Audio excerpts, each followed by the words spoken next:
ఆరవ నిజామైన మీర్ మహబూబ్ అలీ ఖాన్ 1911లో మరణించడం జరిగింది. ఆరవ నిజాం మరణానంతరం ఆయన కుమారుడైన మీర్ ఉస్మాన్ అలీ ఖాన్ 7వ నిజాంగా పదవి బాధ్యతలను 1911లో స్వీకరించాడు.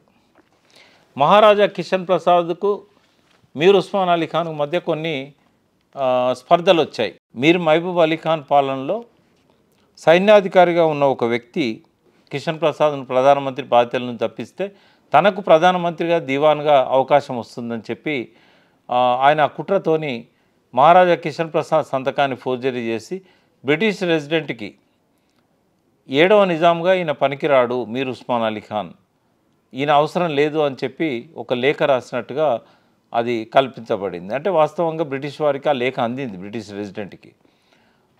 అయితే మహారాజా కిషన్ ప్రసాద్ తను ఆ నేరం చేయకపోయినా మౌనంగా తల వంచుకొని ఆయన ప్రధానమంత్రి పదవికి రాజీనామా చేసి స్వచ్ఛందంగా వెళ్ళిపోవడం జరిగింది. చాలా కాలం తర్వాత నిజాంకు ఆ విషయం తెలిసి తను తప్పు చేసినట్టుగా తను భావించాడు. కానీ మహారాజా కిషన్ ప్రసాద్ తనను వచ్చి అడగలేదు కాబట్టి, తను తప్పు చేయలేదని కూడా చెప్పలేదు కాబట్టి ఆయన కూడా మౌనంగానే తను చేసిన తప్పును లోపల దిగమింగుకున్నాడు. ఎవరి ప్లేస్లో వాళ్ళు ఉన్నారు. కానీ చాలా కాలం వేచి ఉన్న తర్వాత, అంటే సుమారు 14-15 సంవత్సరాల తర్వాత మళ్ళీ 7వ నిజామే మహారాజా కిషన్ ప్రసాద్ను పిలిచి మరొకసారి ఆయనను తన సంస్థానంలో దీవాన్గా నియమించుకోవడం జరిగింది. ఆ తర్వాత మహారాజా కిషన్ ప్రసాద్ అనారోగ్యం పాలయ్యేంత వరకు, ఆయన మరణానికి కొద్ది నెలల క్రితం వరకు మరోసారి హైదరాబాద్ దీవాన్గా ఎంతో చారిత్రక బాధ్యతను నిర్వహించాడు. అనేక సంస్కరణలకు ఆయన కారణమైనాడు. 2వ సాలార్ జంగ్ మీర్ లాయక్ అలీ ఖాన్ కొడుకైన 3వ సాలార్ జంగ్ మీర్ యూసుఫ్ అలీ ఖాన్ ప్రధానమంత్రిగా బాధ్యతలు నిర్వహించాడు. తురాబ్ అలీ ఖాన్ కొడుకు మీర్ లాయక్ అలీ ఖాన్ 2వ సాలార్ జంగ్. మీర్ లాయక్ అలీ ఖాన్ కొడుకు మీర్ యూసుఫ్ అలీ ఖాన్ 3వ సాలార్ జంగ్. ఈ 3వ సాలార్ జంగ్ చాలా తెలివైనవాడు. ఈరోజు హైదరాబాద్లో ఉన్న సాలార్ జంగ్ మ్యూజియంలో ఉన్న ఎన్నో విలువైన ఆనాటి చారిత్రక సంపదను, ఆనాటి ఆయుధాలను, ఆనాటి వస్తు సామాగ్రిని సేకరించి భద్రపరిచి ఆ మ్యూజియంలో పెట్టింది ఈ 3వ సాలార్ జంగే మీర్ యూసుఫ్ అలీ ఖానే. ఆయన చాలా తెలివి కలవాడు. మొదటి సాలార్ జంగ్కున్న ప్రతిభ 3వ సాలార్ జంగ్లో మనం చూడవచ్చు. 3వ సాలార్ జంగ్ కూడా ఎక్కువ కాలం తన పదవిలో కొనసాగలేదు. ఎందుకంటే ఆనాటి కథనం ప్రకారం రాజు కంటే కూడా తెలివైన వాడుగా మీర్ యూసుఫ్ అలీ ఖాన్కు పేరు వచ్చింది. ఎప్పుడైతే తనను మించిపోతున్నాడని భావించిండో ఈ 7వ నిజాం ఆయనను 2.5 సంవత్సరాలకే ఆయనను పదవి బాధ్యతలను తొలగించి ప్రధానమంత్రి నాకు అక్కర్లేదని చెప్పి డిసెంబర్ 1, 1914 నుండి దాదాపు 5 సంవత్సరాలు మీర్ ఉస్మాన్ అలీ ఖాన్ అంటే 7వ నిజామే 5 సంవత్సరాలు యథేచ్ఛగా 2 పదవులను నిర్వహించాడు. ప్రధానమంత్రి ఆయనే, రాజు కూడా ఆయనే. 22 సెప్టెంబర్ 1918న ఉస్మానియా విశ్వవిద్యాలయం ప్రారంభించారు. అంటే సెప్టెంబర్ 22, 1918న ఒక ఫర్మాన్ జారీ చేశారు నిజాం. ఉర్దూను బోధనా భాషగా పెట్టారు. ఇంగ్లీష్ని సెకండ్ లాంగ్వేజ్గా ప్రారంభం నుంచి కూడా ఉస్మానియా యూనివర్సిటీలో తప్పనిసరిగా నేర్చుకునే భాషగా ఇంగ్లీష్ను పెట్టారు. కంపల్సరీ లాంగ్వేజ్ అంటే ఉర్దూ బోధనా భాష, కంపల్సరీ లాంగ్వేజ్గా ఇంగ్లీష్ పెట్టారు. 1919లోనే 7వ నిజాం ప్రధానమంత్రిగా బాధ్యతలు నిర్వహిస్తున్నప్పుడే మరొక ముల్కీ ఫర్మానాను ఆయనే జారీ చేయడం జరిగింది. ఎందుకంటే అప్పటికి ఒక 8 ఏళ్ల కింద కిషన్ ప్రసాద్ ప్రధానమంత్రిగా బాధ్యతలు నిర్వహించినప్పుడు ముల్కీని చాలా పకడ్బందీగా అమలు చేయడానికి ప్రయత్నం చేశాడు. ఆ సమయంలో ముల్కీలు కొంత సంతోషపడ్డారు.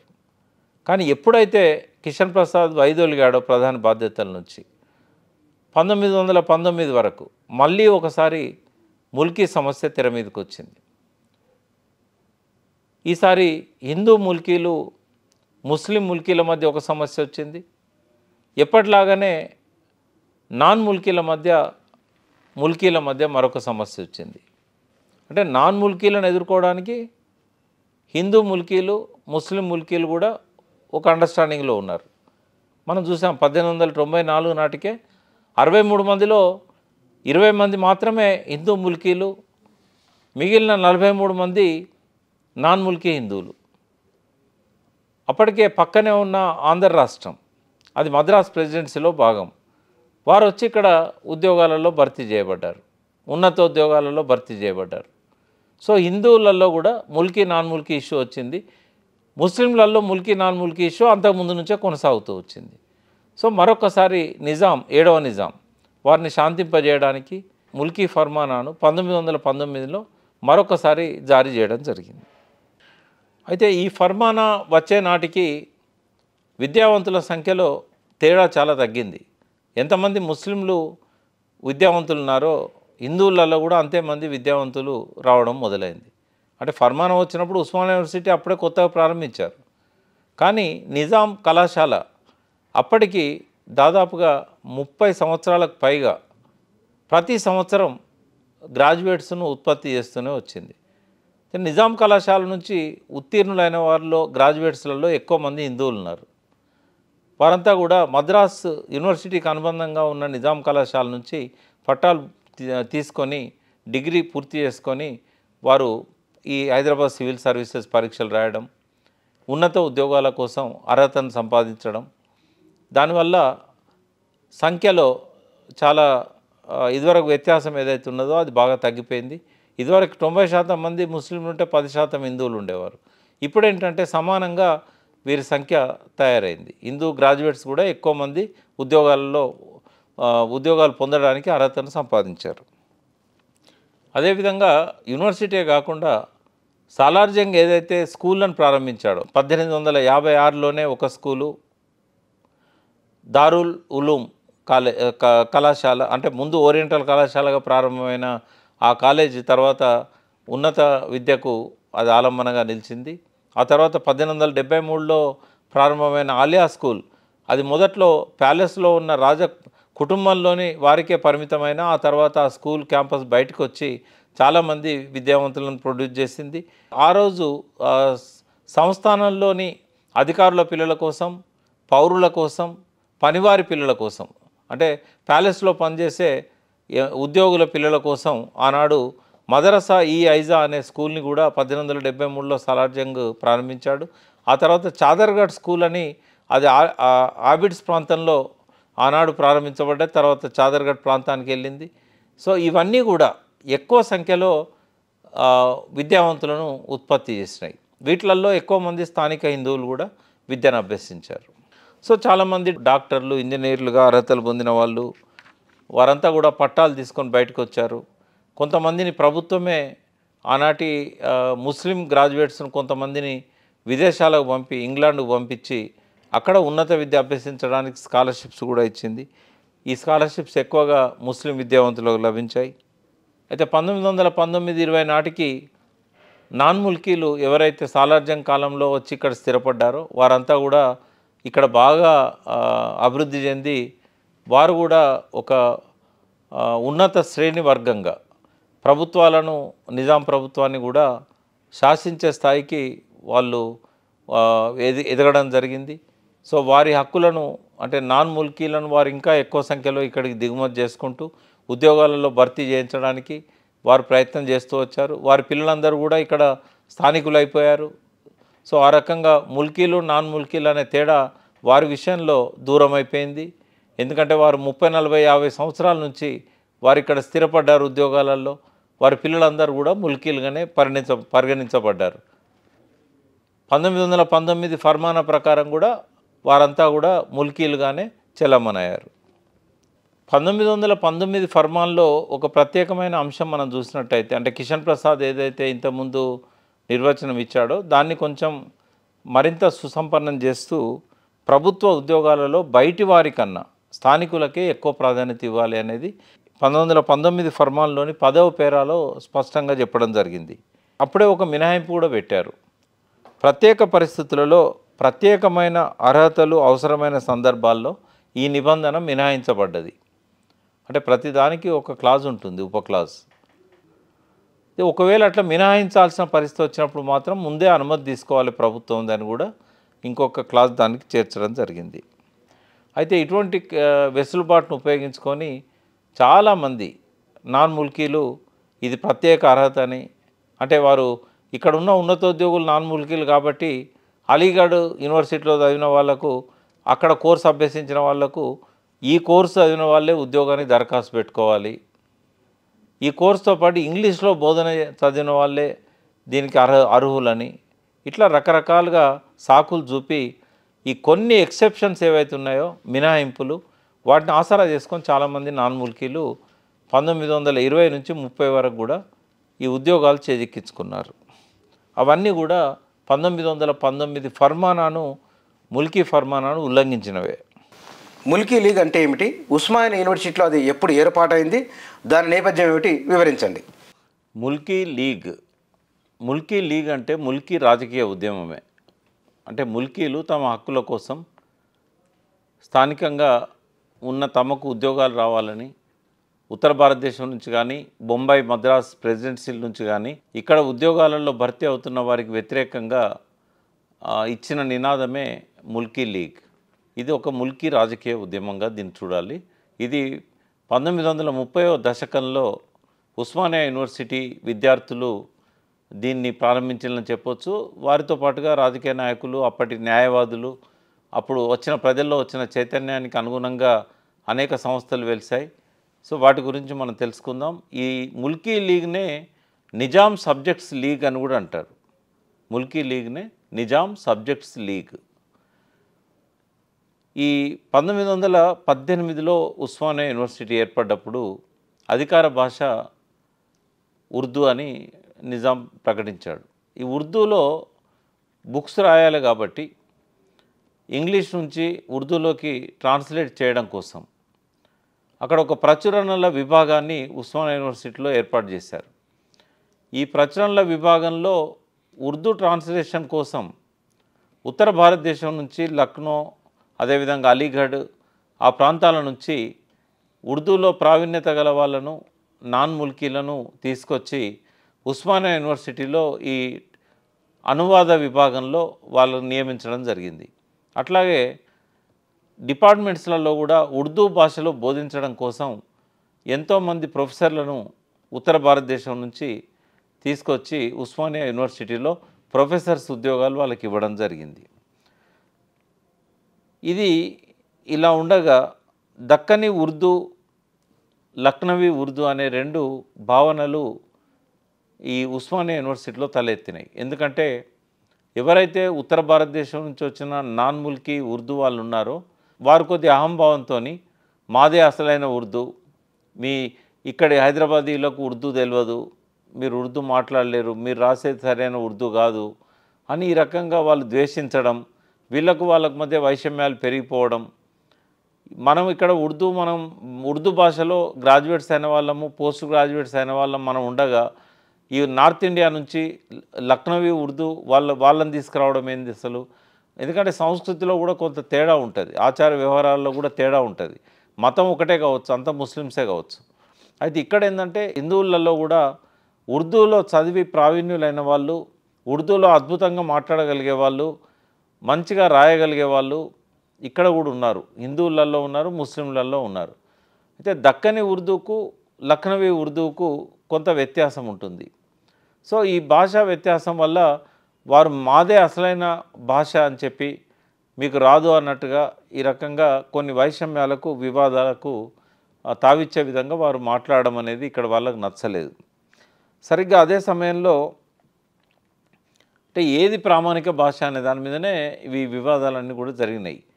దక్కనీ ఉర్దూ ప్రామాణిక భాషన, లక్నవీ ఉర్దూ ప్రామాణిక భాషన. అక్కడ వాళ్ళు ఏంటంటే మాదే ప్రామాణిక భాష అని.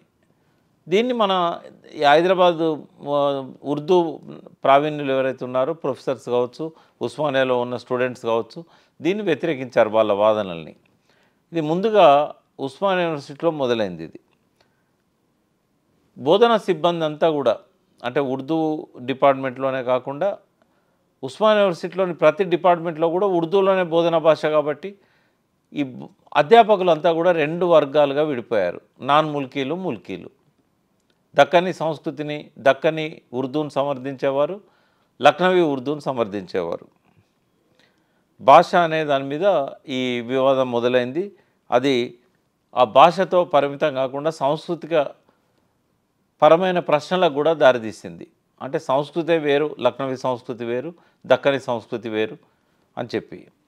ఆ తర్వాత యాక్చువల్గా ఉస్మానియా యూనివర్సిటీలో 1920 నుంచే, అంటే మొట్టమొదటి డిగ్రీ విద్యార్థులు ఇంకా ఫైనల్ ఇయర్లో ఉన్నప్పటి నుంచే చైతన్యం ఎక్కువై వాళ్ళు కొన్ని సంఘాలను పెట్టుకోవడం అనేది మొదలైంది. అంటే ఒక్కొక్కటి వాళ్ళకి అర్థమవుతూ ఉన్నది. ఈ భాషాపరమైనవి కానీ, సాంస్కృతికపరమైనవి కానీ, ముల్కీ కానీ, నాన్ ముల్కీ కానీ. 1919లో ముల్కీ ఫర్మాన్ వచ్చిన తర్వాత కూడా వాళ్ళ లోపల ఆ ఫీలింగ్స్ ఇంకా పెరిగినాయి, నాన్ ముల్కీలను తీసుకోవద్దు అనేది. సో అప్పుడు ఉస్మానియాలో డిగ్రీలు పొందిన కొంతమంది విద్యార్థులు 1920-30 మధ్యకాలంలో అనేక సాహితీ సాంస్కృతిక సంస్థలను స్థాపించారు, గ్రంథాలయ ఉద్యమంలో చురుగ్గా ఉన్నారు. అదే సమయంలో ముస్లిం విద్యార్థులు 1930లోనే ఇదారా ఈ అదాబియత్ ఉర్దూ అనే ఒక సంస్థను వాళ్ళు ప్రారంభించారు. దీన్నే ఐవాన్ ఈ ఉర్దూ అని కూడా అన్నారు షార్ట్ ఫామ్లో. కొంతమంది అడ్వకేట్స్తో కలిసి ఉస్మానియాలో గ్రాడ్యుయేట్స్ అయిన కొంతమంది నిజాం ఆంధ్ర మహాసభలను స్థాపించారు. జోగిపేట నుంచి భువనగిరి దాకా 11 మహాసభల్లో చురుగ్గా పాల్గొన్నది కూడా ఆనాటి విద్యార్థులు, యువకులే. ఎంతోమంది ప్రముఖ ముస్లిం విద్యావంతులు, అప్పటికే రాజకీయ వ్యవహారాల మంత్రిగా ఉన్న సర్ నిజామత్ జంగ్, ఆయన కూడా ఈ ముల్కీ ఉద్యమాన్ని బాగా సమర్థించాడు. అప్పటి ప్రముఖ న్యాయవాది అబుల్ హసన్ సయ్యద్ అలీ, వారితో పాటుగా ఆనాడు ఆంధ్ర మహాసభలో ప్రముఖంగా ముఖ్య పాత్ర వహిస్తున్న బూర్గుల రామకృష్ణారావు గారు, ఆ తర్వాత వారు ముఖ్యమంత్రి అయ్యారు. అదేవిధంగా ఆంధ్ర మహాసభ ప్రముఖులైన మాడపాటి హనుమంతరావు గారు, మందుముల నరసింహారావు గారు, జాగీర్దార్ వామన్ నాయక్ గారు, కాశీనాథ్ వైద్య గారు, జాగీర్దార్ బహదూర్ యార్ జంగ్, అట్లే పత్రికా సంపాదకులు మీర్ అక్బర్ అలీ ఖాన్, వీరితో పాటుగా సరోజిని నాయుడు కుమార్తె పద్మజా నాయుడు, వీరందరూ కూడా ఈ ముల్కీ లీగ్ ఉద్యమంలో చాలా చురుగ్గా పాల్గొన్నారు. ముల్కీ లీగ్ అనే ఈ సంస్థకు ఊపిరి పోసింది ఏంటంటే సయ్యద్ ఆబిద్ హసన్ రచించిన విదర్ హైదరాబాద్ అనే పుస్తకం. ఆయన ఒక దక్కని సింథసిస్ అనే ఒక ప్రయోగం అనేది మొదలైంది. దక్కని సింథసిస్ అంటే దక్కని ఉర్దూయే ప్రామాణిక భాష. అక్కడి నుంచి మొదలై ఇది ఒక ముల్కీ ఉద్యమంగా, ముల్కీ లీగ్గా, నిజాం సబ్జెక్ట్స్ లీగ్గా ఇది పరిణతి చెందింది. ఈ దక్కని సింథసిస్ అనేది 1930లో ఉస్మానియా గ్రాడ్యుయేట్స్ ఇందాక చెప్పినట్టుగా ఈ ఇదారా ఈ అదాబియత్ ఉర్దూ లాంటి సంస్థలను పెట్టుకొని దీన్ని ఒక ముల్కీ రాజకీయ ఉద్యమంగా మార్చడం జరిగింది. అదే సమయంలో ఇక్కడ నిజాం ఆంధ్ర జనసంఘం, ఆ తర్వాత ఆంధ్ర మహాసభ, లండన్లో ఏర్పడ్డ society of union and progress, ఈ సంస్థలలో ముఖ్య పాత్ర వహించిన వారు ఈ దక్కని సింథసిస్ ఉద్యమకారులతో కలిసి 1932-33లో నాన్ ముల్కీలకు వ్యతిరేకంగా ఈ నిజాం సబ్జెక్ట్స్ లీగ్ను ప్రారంభించారు. దాన్నే ముల్కీ లీగ్ అని షార్ట్ ఫామ్లో పిలిచారు. 1919లో ముల్కీ ఫర్మానా వచ్చిన అంతకంటే 40-50 ఏళ్ళ నుంచే ముల్కీలకు, నాన్ ముల్కీలకు వివాదాలు ఉన్నా కూడా ఈ సమస్య ఎప్పుడూ కూడా ఆరని కుంపటిలాగా ప్రజ్వరిల్లుతూనే ఉన్నది. సో 1930 నాటికే కొంత ఈ ఫర్మానా వల్ల నాన్ ముల్కీల వలసలు తగ్గినా కూడా అప్పటికే వచ్చి ఇక్కడ స్థిరపడ్డ వాళ్ళందరి పిల్లలు కూడా ముల్కీలుగా పరిగణించబడడం, దాంతో ఈ స్థానికులకు దక్కాల్సిన ఉద్యోగాలలో వారికి ఎక్కువ భాగం పోవడం. టెక్నికల్గా డెఫినేషన్ ప్రకారం ఏంటంటే 12 సంవత్సరాలు, అప్పుడు ముల్కీ ఫర్మానా ప్రకారం 12 సంవత్సరాలు ఎవరైతే స్థిర నివాసం కలిగి ఉన్నారో, ఎవరైతే అంతకుముందే నాన్ ముల్కీలు వచ్చి ఇక్కడ ఉద్యోగాలు చేస్తూ ఇక్కడ వారికి జన్మించిన పిల్లలందరూ కూడా ముల్కీలు అని చెప్పి కిషన్ ప్రసాద్ గారు కానీ ఆ తర్వాత ముల్కీ ఫర్మానాలో కానీ ఉందో, దానివల్ల ఎక్కువ ఉద్యోగాలు వారి పిల్లలకే పోవడం అనేది జరుగుతూ వచ్చింది. 1911, 1931 20 ఏళ్ల కాలంలో ప్రభుత్వం విడుదల చేసిన సెన్సస్ ప్రకారం హైదరాబాద్ సంస్థానంలో ఇతర జిల్లాల నుంచి హైదరాబాద్ నగరానికి బయటి ప్రాంతాల నుంచి అంటే ప్రధానంగా ఉత్తర భారతదేశం నుంచి వలస వచ్చిన వారి వివరాలు పురుషుల సంఖ్య 1911లో 6,627 మంది వస్తే 1931లో 2,558 మంది వచ్చారు. అంటే వలసలు కంటిన్యూ అవుతూనే ఉన్నాయి. అజ్మీర్ మార్వార్ ఏరియా నుంచి 1911లో 4,186 మంది వస్తే 1931లో 602 మంది వచ్చారు. అంటే పంజాబ్ 3,424 మంది 1911 నాటికి ఉంటే 1931 నాటికి అదనంగా వచ్చిన వారు 2,220 మంది. ఈ రాజ్పుతానా ప్రాంతం రాజస్థాన్ ఏరియా నుంచి 9,612 మంది 1911లో వచ్చి ఉంటే 4,040 మంది 1931లో వచ్చి ఉన్నారు. హైదరాబాద్ సంస్థానంలోకి వచ్చిన పురుషుల సంఖ్య అది. స్త్రీల సంఖ్య కూడా దాదాపు అదే విధంగా ఉంది. ఇది పట్టిక బట్టి చూస్తే ఏంటంటే కొంత నాన్ ముల్కీల సంఖ్య తగ్గుతున్నా కూడా ఉద్యోగాలలో మాత్రం వారు భర్తీ అవుతూనే వస్తున్నారు. ఎవరైతే ఉత్తర భారతదేశం నుంచి వచ్చిన నాన్ ముల్కీలు ఉన్నారో ఈ అధికారాలలో వారు ఉంటూ ఉన్నతోద్యోగులుగా వారు అధికారాలు నెరవేరుస్తూ పరిపాలనా వ్యవహారాలలో స్థానికులను పాల్పంచుకొని ఇచ్చేవారు కాదు. అంటే ఎక్కడ కూడా నాన్ ముల్కీలదే పెత్తనం తప్ప డిపార్ట్మెంట్స్లల్లో హైదరాబాద్ సంస్థానంలోని వివిధ శాఖలల్లో ఇక్కడ స్థానికులను కొంత తక్కువగా చూసేవారు. వారిని తెలివి లేని వారు అన్నట్టుగా ఈసడించుకునేవారు. పరిపాలనా వ్యవహారాలలో వారిని జోక్యం చేసుకొని ఇచ్చేవారు కాదు. దీంతో ఉద్యోగులలో కూడా ఈ నాన్ ముల్కీల డామినేషన్కు వ్యతిరేకంగా ఒక అసంతృప్తి అనేది మొదలైంది. ఎవరైతే నాన్ ముల్కీలు ఉత్తర భారతదేశం నుంచి వచ్చి ఇక్కడ ఉన్నతోద్యోగాలు ఉన్నారో వాళ్ళే అసలైన పాలకులమని, మాకే చేతనవుతుంది పరిపాలన చేయడం, ఇక్కడ వాళ్ళకు చేత కాదు, వీళ్ళు తెలివిలేని దద్దమ్మలు అన్నట్టుగా వారిని ఈసడించుకోవడం అనేది ఇక్కడి స్థానిక ముల్కీలలో కొంత ఆవేశానికి ఆలోచనలకు కారణమైంది. ఈ ఉత్తర భారతదేశం నాన్ ముల్కీలకు తోడు బొంబాయి నుంచి, కలకత్తా నుంచి, మద్రాస్ నుంచి, ఈ ప్రెసిడెన్సీల నుంచి కొంత ఆంగ్ల భాషలో నైపుణ్యం ఉన్న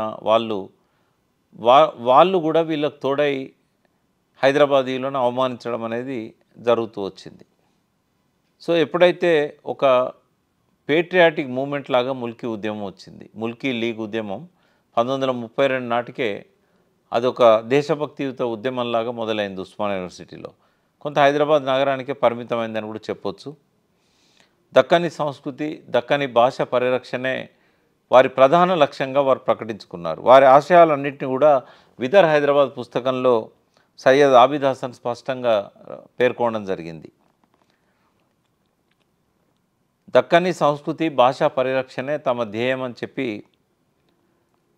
ముల్కీ లీగ్ ప్రకటించింది. నాన్ ముల్కీలను ఉద్యోగాల నుంచి తొలగించి వారి స్థానంలో ముల్కీలను నియమించాలనేది, బాధ్యతాయుత ప్రభుత్వాన్ని ఏర్పాటు చేయాలని చెప్పి ముల్కీ లీగ్ ఉద్యమించింది.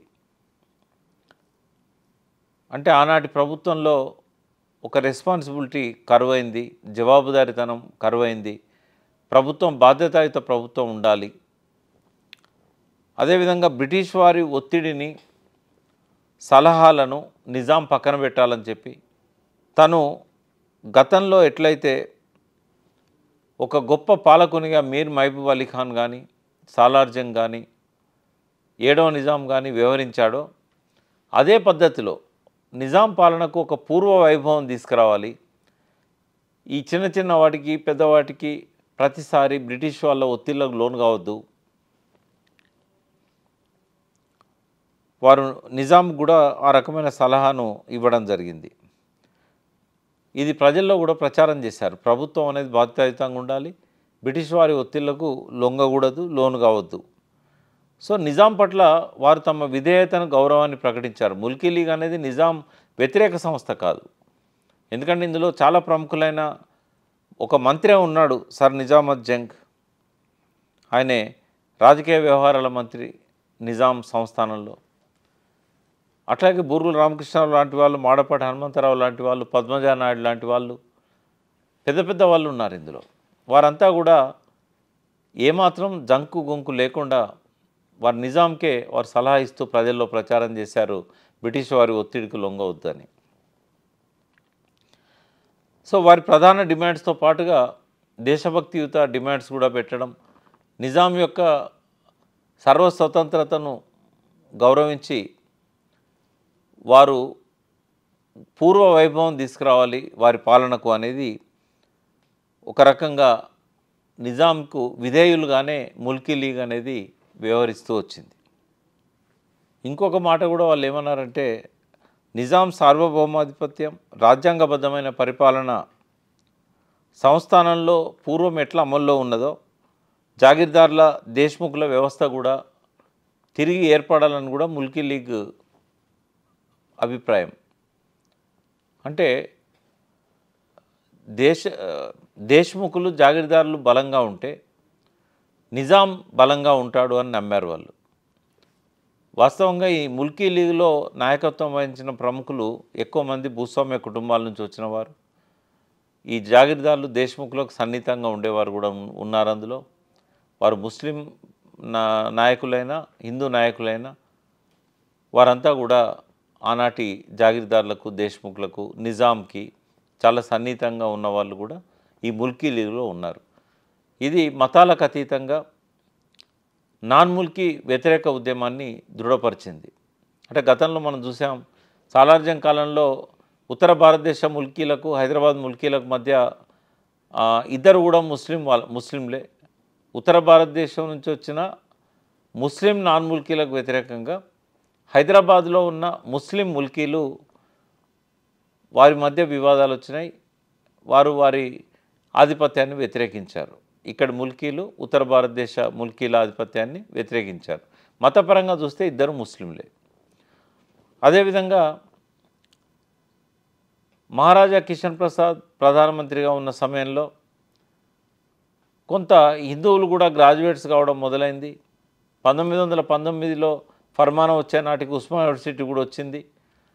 నిజాం కళాశాల నుంచి, ఉస్మానియా కళాశాల నుంచి వచ్చిన హిందూ ముల్కీలు ఉత్తర భారతదేశం నుంచి వచ్చిన ముస్లిం నాన్ ముల్కీలకు వ్యతిరేకంగా ఉద్యమించడం జరిగింది. కానీ ముల్కీ లీగ్ సంస్థ మాత్రం హిందువులను ముస్లింలను కలుపుకొని, ముల్కీ ఈజ్ ముల్కీ, అతను హిందూ కావచ్చు లేదా ముస్లిం కావచ్చు. నార్త్ ఇండియా నుంచి వచ్చిన వాళ్ళు మాత్రం ముస్లిం నాన్ ముల్కీలే. కానీ పొరుగున ఉన్న ఆంధ్ర ప్రాంతం నుంచి, మద్రాస్ ప్రెసిడెన్సీ నుంచి, బొంబాయి ప్రెసిడెన్సీ నుంచి, కలకత్తా నుంచి వచ్చిన నాన్ ముల్కీలు ఎవరైతే ఉన్నారో వీళ్ళల్లో హిందూ నాన్ ముల్కీలు కూడా ఉన్నారు.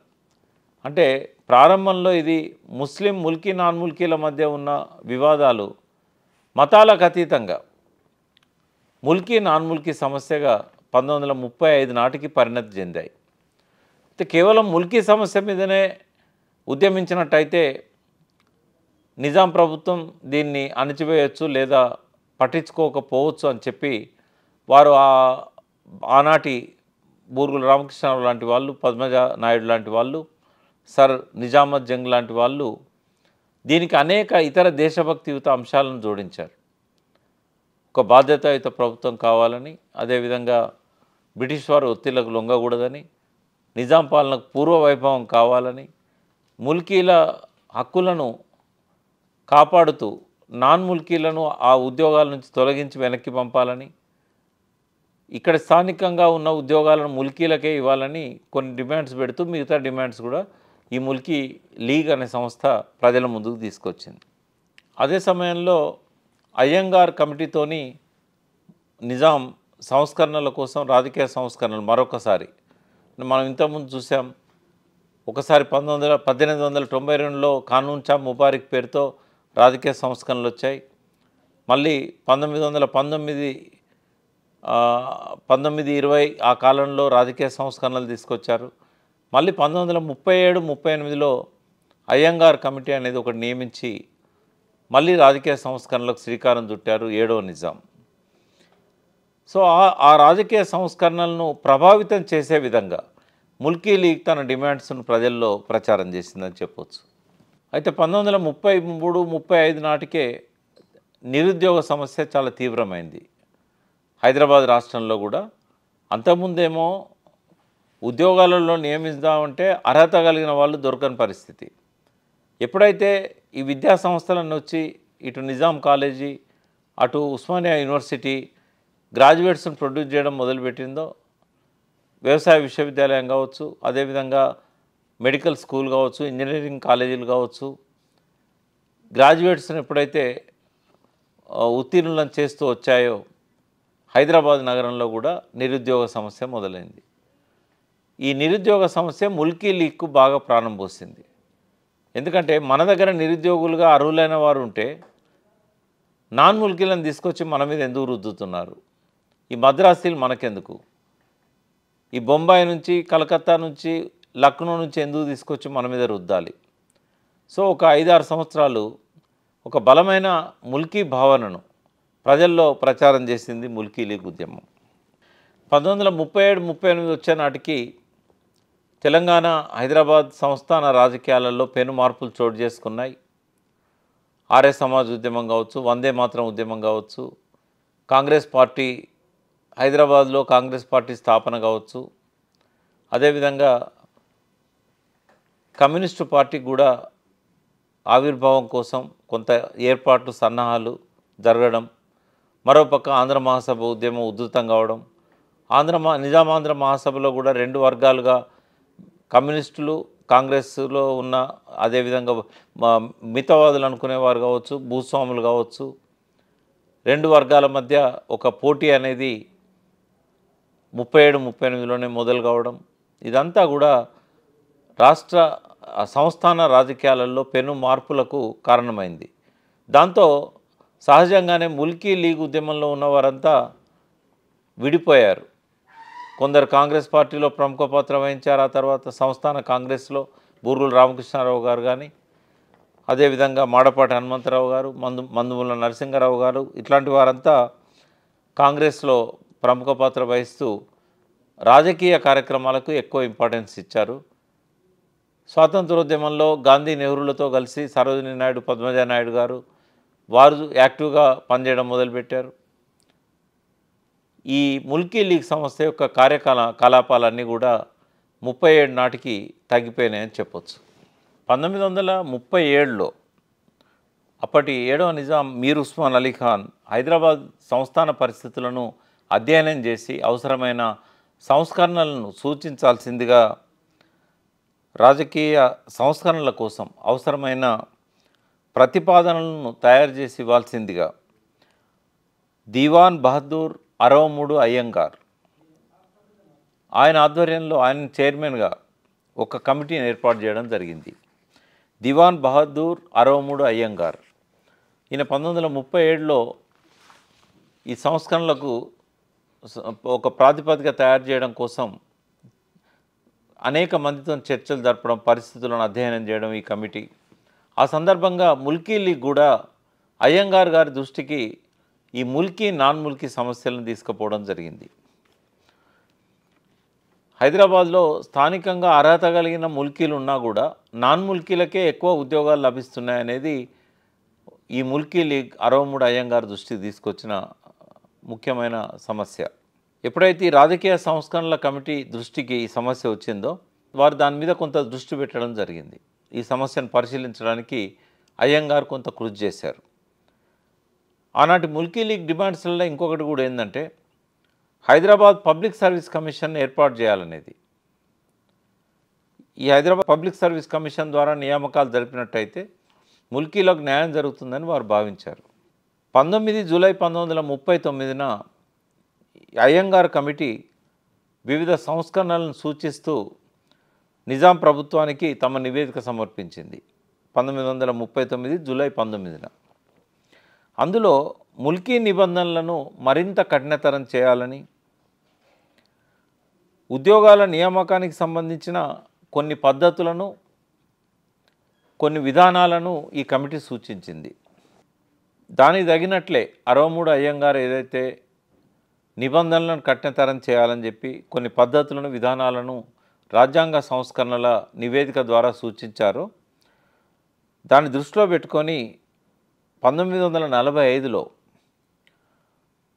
అప్పటి నిజాం ప్రభుత్వం అనుసరించిన రాజ్యాంగంలో ఆర్టికల్ 39 అందులో ఉన్న ముల్కీ నిర్వచనాన్ని కొంత మార్పు చేయడం జరిగింది. వాస్తవంగా ఈ జూలై 19న అయ్యంగార్ కమిటీ సూచించిన సంస్కరణల నివేదిక గెజిట్ పబ్లికేషన్ వచ్చింది. ఆ రోజు జరిగింది ఏంటంటే 1937 సెప్టెంబర్ 22న నిజాం ఈ రాజ్యాంగ సంస్కరణల గురించి అయ్యంగార్ను అపాయింట్ చేస్తూ చైర్మన్గా ఒక ఫర్మాన్ జారీ చేశారు. ఆ ఫర్మాన్ ప్రకారము ఈ కమిటీ రిపోర్ట్ తయారు చేసి 1938 ఆగస్టు 31న ఎగ్జిక్యూటివ్ కౌన్సిల్ బాబే హుకూమత్కు సమర్పించింది. దీన్ని విచారించి 1939 జూలై 19న గెజిట్ నోటిఫికేషన్ ఇచ్చింది నిజాం ప్రభుత్వం. అందులో ఈ బాబే హుకూమత్ అంటే ఎగ్జిక్యూటివ్ కౌన్సిల్ ఏదైతే ఉన్నదో నిజాం ప్రభుత్వంలో వారు చెప్పింది ఏంటంటే ముల్కీ దాని గురించి అంటే రాజ్యాంగ సంస్కరణల నివేదికను అనుసరించే వారు చెప్పారు, ఉద్యోగాల నియామకంలో ప్రస్తుతం అమలవుతున్న ముల్కీ నిబంధనలను మరింత కఠినతరంగా ఉండేలా మార్పు చేయాలి. హైదరాబాద్ సివిల్ సర్వీస్ కమిటీ కొన్ని డిపార్ట్మెంట్లకు మాత్రమే, ముఖ్యంగా రెవెన్యూ, న్యాయ, విద్యాశాఖలకు మాత్రమే సెలక్షన్ బోర్డుల ద్వారా ఉద్యోగాలు ఇస్తున్నాయి. అలా కాకుండా ప్రతి డిపార్ట్మెంట్కి కూడా ఒక సెలక్షన్ బోర్డు అంటే ఒక ఎంప్లాయ్మెంట్ బోర్డు అనేది ప్రతి శాఖకు కూడా ఉండాలి అనేది ఈ రాజ్యాంగ సంస్కరణల కమిటీ సూచనలను అనుసరించి బాబే హుకూమత్ సూచించింది. సార్ 1863 నుంచి ముల్కీ సమస్య ఉన్నట్లు మీరు చెప్తున్నారు, చాలా విస్తారంగా అందులో చర్చ చేస్తున్నారు. అయితే మిలిటరీ ప్రభుత్వం జేఎన్ చౌదరి ప్రభుత్వం వచ్చినప్పుడు ముల్కీ సమస్యను ఎట్లా అడ్రస్ చేసిండ్రు, ఆ తర్వాత భారత రాజ్యాంగం అమల్లోకి వచ్చిన తర్వాత ముల్కీకి ఇచ్చిన హామీ ఏమిటి భారత రాజ్యాంగం వివరించండి. భారత ప్రభుత్వం హైదరాబాద్ మీద పోలీస్ చర్య జరిపిన తర్వాత సెప్టెంబర్ 19, 1948 నుండి major general Jayant Nath Chaudhary military గవర్నర్గా హైదరాబాద్ పాలనా బాధ్యతలు చేపట్టారు. ఇతను 1949 డిసెంబర్ 1వ తేదీ దాకా పాలన కొనసాగించారు. సరే, ఫర్మానాలన్నీ కూడా నిజాం సంతకంతోనే వెలువడేది, కానీ పరిపాలన మాత్రం మొత్తం జేఎన్ చౌదరి చూసేవాడు. అయితే ఆనాడు పోలీస్ యాక్షన్ టైంలో ఇక్కడున్న హిందూ ముల్కీలు చాలా హోప్స్ పెట్టుకున్నారు. భారత ప్రభుత్వం హైదరాబాద్ను కనుక వశం చేసుకున్నట్టయితే ఇక్కడ నిజాం సరిగ్గా ముల్కీ రూల్స్ను అమలు చేయలేదు, ఎక్కువగా నాన్ ముల్కీలు వచ్చి ఇక్కడ స్థిరపడడానికి నిజాం అలసత్వమే కారణమైంది. ఇప్పుడు నిజాం స్థానంలో పరిపాలనా బాధ్యతలు కనుక భారత ప్రభుత్వం తీసుకున్నట్టయితే అంటే పరోక్షంగా మిలిటరీ గవర్నర్ ద్వారా మా ముల్కీలకు న్యాయం జరుగుతుందని చెప్పి ఇక్కడ హైదరాబాద్లో ఉన్న హిందూ ముల్కీలు చాలా హోప్స్ పెట్టుకున్నారు, చాలా ఆశలు పెట్టుకున్నారు. కానీ జయంత్నాథ్ చౌదరి పాలన మొదలైన తర్వాత వారి ఆశలన్నీ కూడా అడియాసలే అయినాయి. ఆయన మొట్టమొదటి చేసిన పని ఏంటంటే పోలీస్ చర్య జరగగానే ఇక్కడ మంత్రులుగా ఉన్న వారితో సహా ఉన్నతోద్యోగులైన కలెక్టర్లను, పోలీస్ సూపరింటెండెంట్లను దొరికిన వాళ్ళని దొరికినట్టుగా అరెస్ట్ చేశాడు. ఒకే ఒక్క సంతకంతో 16 జిల్లాలు ఉండేటప్పుడు హైదరాబాద్ సంస్థానాల్లో 16 మంది పోలీస్ సూపరింటెండెంట్లను, 16 మంది కలెక్టర్లను మొదటి రోజే తొలగించేశాడు విధుల నుంచి. అందులో చాలామంది మీద కేసులు పెట్టి అరెస్ట్ చేశాడు.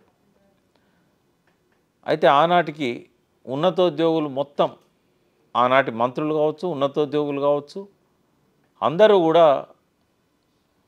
ముస్లింలే.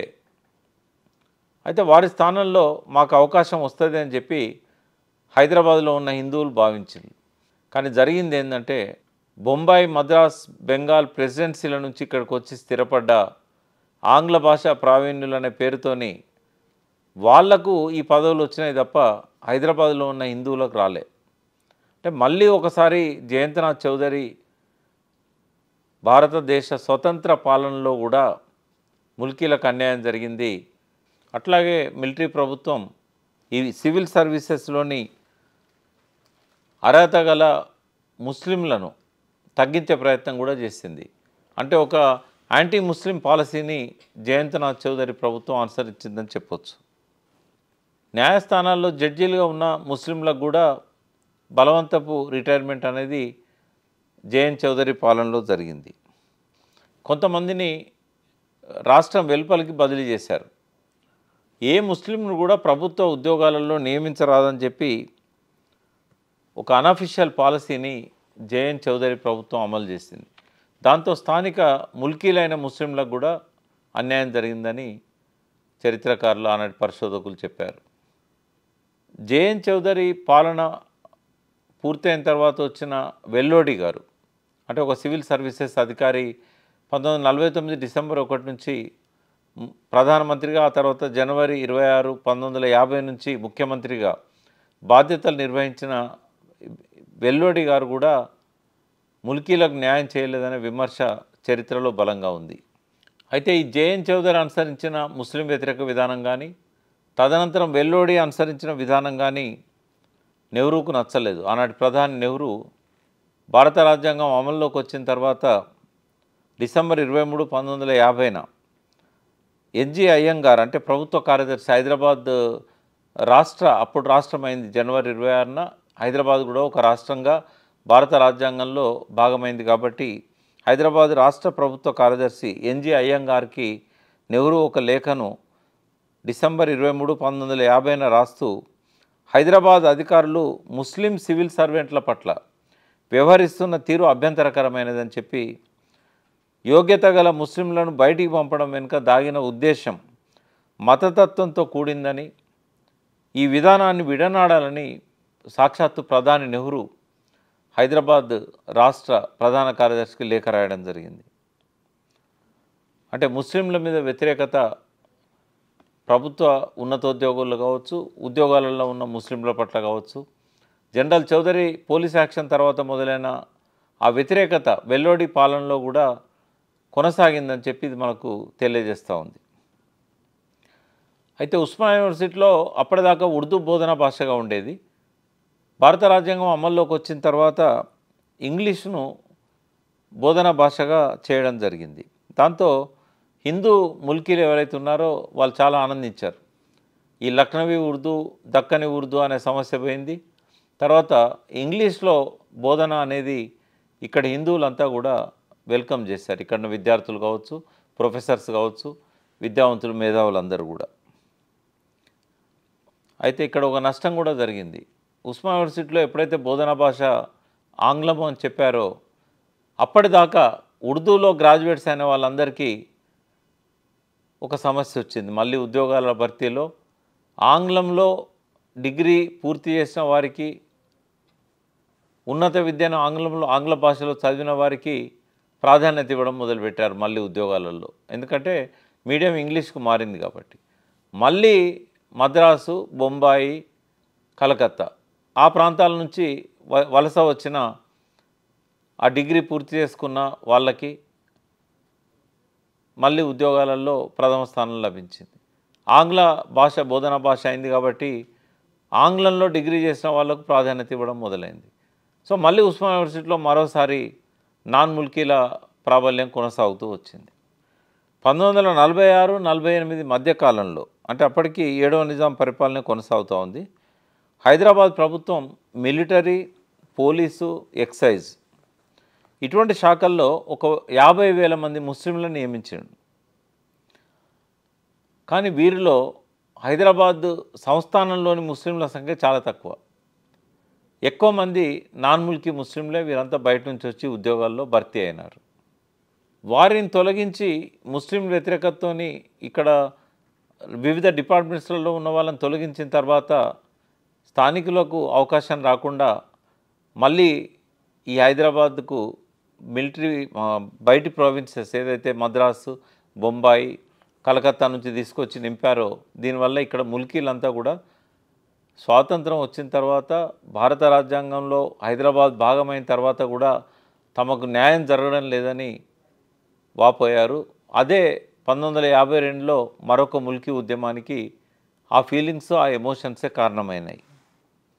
ఎప్పుడైతే ఇంగ్లీష్ భాష అధికార భాషగా ఉస్మానియా యూనివర్సిటీలో కన్సిడర్ చేయడం మొదలుపెట్టారో ప్రభుత్వ వ్యవహారాలన్నీ కూడా దాదాపుగా ఆంగ్ల భాషలోనే, అంతకుముందు ఉర్దూలో నిజాం పాలనలో ఉర్దూలో కొనసాగిన ఉత్తర ప్రత్యుత్తరాలు, ప్రభుత్వ ఫర్మానాలు ఎప్పుడైతే హైదరాబాద్లో పౌర ప్రభుత్వం ఏర్పడ్డదో ఆంగ్ల భాషలోనే అవి మొదలు కావడం, దాంతో ఈ బయటి ప్రాంతాల నుంచి వచ్చిన వారికే ఎక్కువ ప్రాధాన్యత, ఇక్కడ ఉన్న ముల్కీలైన హిందువులకు ఉర్దూ గ్రాడ్యుయేట్స్ కాబట్టి, ఇక్కడున్న ముస్లింలకు కూడా ఉర్దూ గ్రాడ్యుయేట్సే కాబట్టి వారు ఉర్దూలో బోధనా విద్య ఉస్మానియా యూనివర్సిటీలో ఉన్నందున ఒక్క నిజాం కాలేజీలో చదివిన వాళ్ళకు తప్ప మిగతా వాళ్ళకి అంత ఆంగ్ల భాషతో ఎక్కువ పరిచయం లేకపోవడం వల్ల ఇక్కడ కూడా వారు వివక్షకు గురయ్యారు.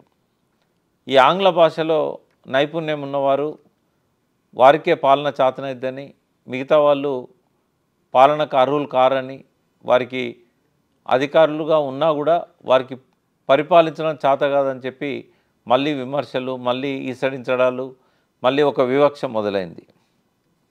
అసలు తెలంగాణ భాష తెలుగే కాదనే ఒక ప్రచారం కూడా అప్పుడే మొదలైంది. అంటే ఈ మిలిటరీ ఆంధ్ర ప్రాంతం నుంచి విజయవాడ, కోదాడ మీదుగా, సూర్యాపేట మీదుగా తెలంగాణకు వచ్చినప్పుడు చాలామంది ఆంధ్ర వాళ్ళను ఎంటబెట్టుకొచ్చారు. వాళ్ళంతా ఇక్కడ రాగానే ఉన్నత పదవులలో భర్తీ అయిన ముస్లింలను తొలగించి వారిని నియమించారు. ఇంకా వారు ఇక్కడ అసలు మీ తెలుగే కాదు, మీకు తెలుగు భాషే రాదు, మీకు మాట్లాడమే రాదు అని చెప్పి ఇక్కడ స్థానిక తెలుగు భాషలో మాట్లాడే వాళ్ళను, తెలంగాణ వాళ్ళను అవమానించడం అనేది 1950 నుంచే మొదలైంది. ఈ నాన్ ముల్కీ ఆంధ్రులు ఎప్పుడైతే ఇట్లా మాట్లాడడం మొదలుపెట్టారో ఈ హిందువులలో కూడా, అంటే అంతకుముందు ముస్లింలలో నాన్ ముల్కీ ముస్లింలు, ముస్లిం ముల్కీల మధ్య, ముస్లిం ముల్కీల మధ్య గొడవ ఎట్లయితే ఉండేదో ఇప్పుడు ఆంధ్ర ప్రాంత నాన్ ముల్కీలకు, తెలంగాణ ప్రాంత ముల్కీలకు, అంటే వారు తెలుగువారే వీరు తెలుగువారే, వీరి మధ్య వివాదం అనేది 1950 నుంచి మొదలైంది. ఇక్కడ మనం పరిశీలించాల్సింది ఇంకొక ఫర్మానా ఉంది. 1919లో 7వ నిజాం ఏదైతే ముల్కీ ఫర్మానా విడుదల చేశాడో దానికి కొద్దిగా మార్పులు చేసి, ఎందుకంటే 63 అయ్యంగార్ సంస్కరణలలో కొంత చెప్పాడు కాబట్టి దాన్ని 1945లో ఆ రాజ్యాంగ సంస్కరణలో భాగంగా అమల్లోకి తీసుకొచ్చారు కాబట్టి 1949 ఫర్మానా ఒకటి జనరల్ చౌదరి విడుదల చేశాడు. ఈ 1949 ఫర్మానాలో ఏం చెప్పారనేది ఒకసారి మనం చర్చిద్దాం. ఈ ఫర్మానాను హైదరాబాద్ సివిల్ సర్వీసెస్ రెగ్యులేషన్ పేరుతోని నవంబర్ 1, 1949న జనరల్ చౌదరి విడుదల చేయడం జరిగింది. ఆయన పాలన డిసెంబర్ 1 వరకు కొనసాగింది. అంటే ఈ ఫర్మానా వచ్చిన తర్వాత ఒక నెల రోజుల పాటు మాత్రమే, నవంబర్ 1 నుంచి డిసెంబర్ 1 వరకు మాత్రమే ఆయనే మిలిటరీ గవర్నర్గా కొనసాగారు. ఆ తర్వాత వెల్లోడి గారు వచ్చారు. కానీ ఈ ఫర్మానా మాత్రం అదేవిధంగా జనరల్ జయంతనాథ్ చౌదరి ఏదైతే మిలిటరీ గవర్నర్గా ఫర్మానాను జారీ చేశాడో తదనంతర కాలంలో కూడా అదే ఫర్మానా ప్రామాణికంగా నిలిచింది. ఈ కొత్త రెగ్యులేషన్ ప్రకారం, హైదరాబాద్ సివిల్ సర్వీసెస్ రెగ్యులేషన్ ప్రకారం ఒక వ్యక్తి ముల్కీగా పరిగణించబడాలంటే పుట్టుకతో అతను హైదరాబాదీయుడై ఉండాలి. అంటే వారసత్వంగా అతను ఇక్కడే పుట్టిన వ్యక్తి అయి ఉండాలి, లేదా హైదరాబాద్ నివాసి అయి ఉండి ముల్కీ నిబంధనల ప్రకారం అర్హుడై ఉండాలి. అతను ఇక్కడ పుట్టకపోయినా కూడా, బయటి ప్రాంతం నుంచి వచ్చినా కూడా ముల్కీ నిబంధనల ప్రకారం అతడు ఈ అర్హత సంపాదించి ఉండాలి. 3వ క్లాజ్లో ఏం చెప్తారంటే ఈ ముల్కీ అని చెప్పబడే వ్యక్తి అతను ఇక్కడ జన్మించకపోతే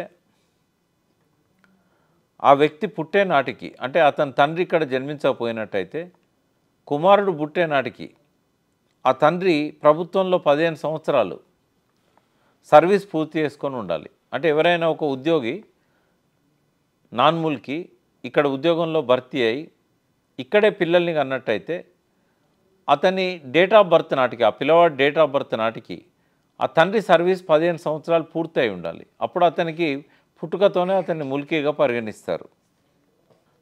4వ క్లాజ్ ఏంటంటే ఎవరైనా ఒక హైదరాబాదీయుడు, అతను నాన్ ముల్కీ అయినా ముల్కీ అయినా ఇక్కడ సర్వీస్లో 15 సంవత్సరాలు పూర్తి చేసుకున్న తర్వాత అతనికి ముల్కీ నిబంధనల ప్రకారం అర్హత వస్తుంది.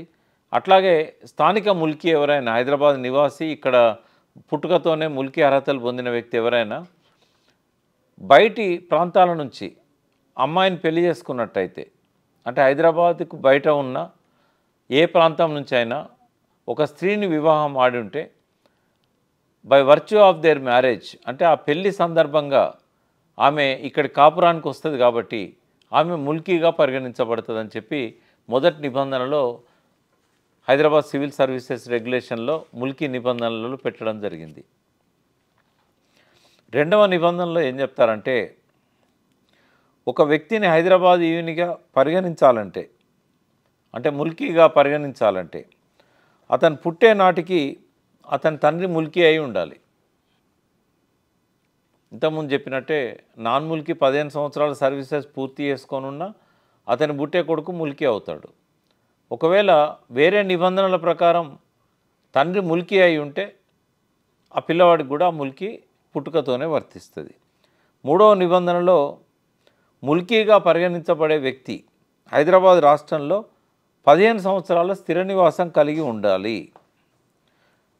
ఉండి అతను పూర్వం నివసించిన ప్రాంత నివాస స్థలానికి తిరిగి వెళ్ళాలనే యోచనను విరమించుకుంటున్నట్టుగా నిర్దేశిత ఫామ్లో మేజిస్ట్రేట్ వద్ద అఫిడవిట్ దాఖలు చేయాలి. అంటే ఇంతకుముందేమో 15 సంవత్సరాలు సర్వీస్ పూర్తి చేసుకున్న నాన్ ముల్కీ అతను ముల్కీగా పరిగణించబడతాడు. ఇక్కడ ఈ మూడవ నిబంధనలో చెప్పిన వ్యక్తి ఉద్యోగి కాదు, అతను 15 సంవత్సరాలుగా అది వ్యాపార రీత్యా కావచ్చు ఇతరత్ర కావచ్చు హైదరాబాద్లో స్థిర నివాసం ఏర్పాటు చేసుకొని ఉండాలి. రెసిడెన్షియల్ ప్రూఫ్ చూపెట్టాలి. అతను 15 సంవత్సరాలుగా నేను హైదరాబాద్లో ఉంటున్నా, మళ్ళీ నేను నా ప్రాంతానికి తిరిగిపోయే ఆలోచన లేదు అని చెప్పి తిరిగి వెళ్ళను అని చెప్పి అతను ఒక దరఖాస్తును మేజిస్ట్రేట్ ముందట నిర్ణీత ఫారంలో సమర్పించి అఫిడవిట్ అనేది దాఖలు చేయాల్సిన అవసరం ఉంటుంది. అంటే మేజిస్ట్రేట్ సంతకంతోనే అఫిడవిట్ పొందాలి. అంటే తను ఏదైతే చెప్తున్నాడో మేజిస్ట్రేట్ ముందట సంతకం పెట్టాలి. నాలుగవ నిబంధనలో ఒక స్త్రీ నాన్ ముల్కీ వ్యక్తికి భార్య అయితే ముల్కీగా ఎట్లా పరిగణించబడుతుంది అనే అంశాన్ని అందులో పేర్కొన్నారు. అంటే ఉదాహరణకు ఒక హైదరాబాద్లో పుట్టిన ఒక స్త్రీ, ఆమె బై బర్త్ ఆమె ముల్కీ, ఒకవేళ ఆమె నాన్ ముల్కీని పెళ్లి చేసుకున్నట్టయితే ఆమె ముల్కీగా ఉంటుందా ఉండదా అనే అంశాన్ని 4వ నిబంధనలో పేర్కొన్నారు. 5వ నిబంధనలో ముల్కీ వ్యక్తిని వివాహం ఆడడం ద్వారా పొందే ముల్కీ హక్కు గురించి కొన్ని నిబంధనలను అందులో చేర్చడం జరిగింది. 6వ నిబంధనలో ముల్కీ ధృవీకరణ పత్రాన్ని, అంటే ముల్కీ సర్టిఫికెట్ని ఏ అధికారి ఇవ్వాలి, ఎవరికి ఇవ్వాలనే దానిపైన సుదీర్ఘమైన వివరణ ఇచ్చారు. 7వ నిబంధనకు వచ్చేసరికి ముల్కీ సర్టిఫికేట్ కోసం చేసుకునే దరఖాస్తులో ఉండాల్సిన వివరాలు ఏంటి, ఒకవేళ తప్పుడు వివరాలు ఇచ్చినట్టయితే రూల్ 9 ద్వారా ముల్కీ రద్దయ్యే విషయాన్ని ఈ ముల్కీ 7వ నిబంధనలో పెట్టారు. అట్లాగే 8వ నిబంధనలో ముల్కీ దరఖాస్తును అధికారి తిరస్కరిస్తే 30 రోజుల లోపల సుబేదారుకు అప్పీల్ చేసుకోవాలని చెప్పారు. 9వ నిబంధనలో పోలీస్ శాఖలోని నియామకాలలో ఎవరైనా 7వ నిబంధనలోని వివరాల్లో తప్పుడు వివరాలు దరఖాస్తులో పేర్కొంటే ప్రభుత్వం ముల్కీ రద్దు చేస్తుంది. ముల్కీ ప్రవర్తన సరిగా లేకున్నా కూడా ప్రభుత్వ వ్యతిరేక రాజకీయ కార్యకలాపాలలో ప్రభుత్వ ఉద్యోగి పాల్గొన్న అతని ముల్కీ సర్టిఫికేట్ను ప్రభుత్వం రద్దు చేస్తుంది. ఇది పోలీస్ శాఖకు సంబంధించిన ఉద్యోగాలలో వర్తించే నిబంధన. 7వ నిబంధనతో కలిసి 9వ నిబంధన ఉంటుంది. ఆ రోజుల్లో నెలకు 40 రూపాయల కన్నా తక్కువ శాలరీ ఉంటే వాళ్ళని దిగువ తరగతి ఉద్యోగులు అన్నారు. 15 సంవత్సరాల స్థిర నివాసం ఉన్న నాన్ ముల్కీల విషయంలో ఈ ఫర్మానా చాలా స్పష్టతనిచ్చిందని చెప్పొచ్చు. 1949 నవంబర్లో జారీ అయిన ఈ ఫర్మాన్ ఆ తర్వాత కాలంలో అమల్లో ఉంది. భారత రాజ్యాంగంలో కూడా ఇది ఒక భాగమైంది. హైదరాబాద్ రాష్ట్రం భారత రాజ్యాంగంలో చేర్చడానికి ఒక 3 రోజుల ముందు, అంటే భారత రాజ్యాంగం అమల్లోకి వచ్చింది జనవరి 26, 1950. జనవరి 23, 25 మధ్యకాలంలో హైదరాబాద్లో కాంగ్రెస్ పార్టీ సమావేశాలు జరిగాయి. ఈ సమావేశాల్లో కొండ వెంకటరంగారెడ్డి గారు చాలా స్పష్టంగా చెప్పారు, నాన్ ముల్కీ ఉద్యోగులకు కాలపరిమితిని ప్రకటించి వారిని వెనక్కి పంపాలి.